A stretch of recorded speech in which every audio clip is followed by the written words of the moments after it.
Sir, આ આયુર્વેદ રસીકરણ શું છે? આયુર્વેદમાં કાશ્યપ સંહિતામાં સુવર્ણ પ્રાશનનું વર્ણન છે. આયુર્વેદ રસીકરણ એટલે સુવર્ણ પ્રાશન. સર, સુવર્ણ પ્રાશન કોને આપી શકાય? જન્મથી 12 વર્ષના બાળકોને આપી શકાય. સર, સુવર્ણ પ્રાશનના ફાયદાઓ શું છે?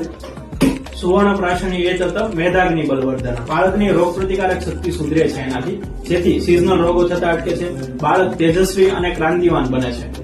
સુવર્ણ પ્રાશનથી શરીરનો બાંધો મજબૂત થાય છે. મગજના હરેક તંતુઓને પોષણ મળે છે, જેથી બુદ્ધિમાં વધારો થાય છે અને બાળકનો વિકાસ સારી રીતે થાય છે. સર, આ સુવર્ણ પ્રાશન કઈ રીતે બને છે? તેમાં કઈ કઈ વસ્તુ નાખવામાં આવે છે? સુવર્ણ પ્રાશનમાં શુદ્ધ ગાયનું ઘી, મધ તેમજ અલગ અલગ મેધ્ય ઔષધિઓ જેવી કે બ્રાહ્મી, શંકુષ્પી, વચા, યષ્ટી મધુ તેમજ સુવર્ણ ભસ્મ નાખવામાં આવે છે. સર, શું સુવર્ણ પ્રાશન રોજે પી શકાય? હા, સુવર્ણ પ્રાશન રોજે આપી શકાય, સવારે યોગ્ય માત્રામાં. બરાબર. અને પુષ્ય નક્ષત્રના દિવસે તો ખાસ આપવું જ જોઈએ. સર, સુવર્ણ પ્રાશન પીવડાવવામાં પુષ્ય નક્ષત્રનું મહત્વ શું છે? પુષ્ય નક્ષત્ર મહિનામાં એકવાર આવે છે અને પુષ્ય નક્ષત્રના દિવસે સોનાના ગુણ ઉત્તમ હોય છે, તેથી તે સૌથી વધુ ફાયદાકારક હોય છે.